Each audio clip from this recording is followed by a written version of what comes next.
হিজাব নিয়ে ইরান সবসময়ই আলোচনায় থাকে। এবার ইরানের কিশ দ্বীপে আয়োজিত একটি আন্তর্জাতিক ম্যারাথন ঘিরে ব্যাপক বিতর্ক দেখা দিয়েছে।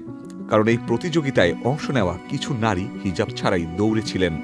আর এই ঘটনাকে কেন্দ্র করে দুই আয়োজককে ইতিমধ্যে গ্রেপ্তার করেছে ইরানের কর্তৃপক্ষ। এই ম্যারাথনে প্রায় ৫,০০০ দৌড়বিদ অংশ নেন। এর মধ্যে নারী ছিলেন প্রায় ২,০০০ জন। নিয়ম অনুযায়ী ইরানে নারীদের জনসম্মুখে হিজাব পরা বাধ্যতামূলক।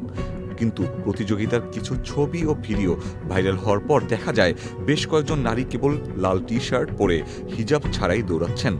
আর এটি সামাজিক মাধ্যমে তুমুল আলোচনার জন্ম দেয়। ছবিগুলো ছড়িয়ে পড়তেই ইরানের বিচার বিভাগের পক্ষ থেকে ব্যবস্থা নেওয়া হয়। কর্তৃপক্ষ জানায় নারী অংশগ্রহণকারীদের পোশাক সমাজের নৈতিকতার পরিপন্থী। এ আয়োজনে ম্যারাথনের দুই আয়োজককে গ্রেপ্তার করা হয় এবং পুরো অনুষ্ঠান আয়োজনে অব্যবস্থাপনার তদন্ত চলছে। ঘটনাটি নিয়ে ইরানে দুই ধরনের প্রতিক্রিয়া দেখা গেছে। রক্ষণশীল সরকারি ঘরানার ব্যক্তি ও প্রতিষ্ঠানগুলো বলছে এ ধরনের পোশাক অনুমোদনযোগ্য নয়। অন্যদিকে অনেক প্রগতিশীল ও সংস্কারপন্থী মানুষ এটাকে দেখছেন নারীদের ব্যক্তিগত স্বাধীনতার প্রতীক হিসেবে।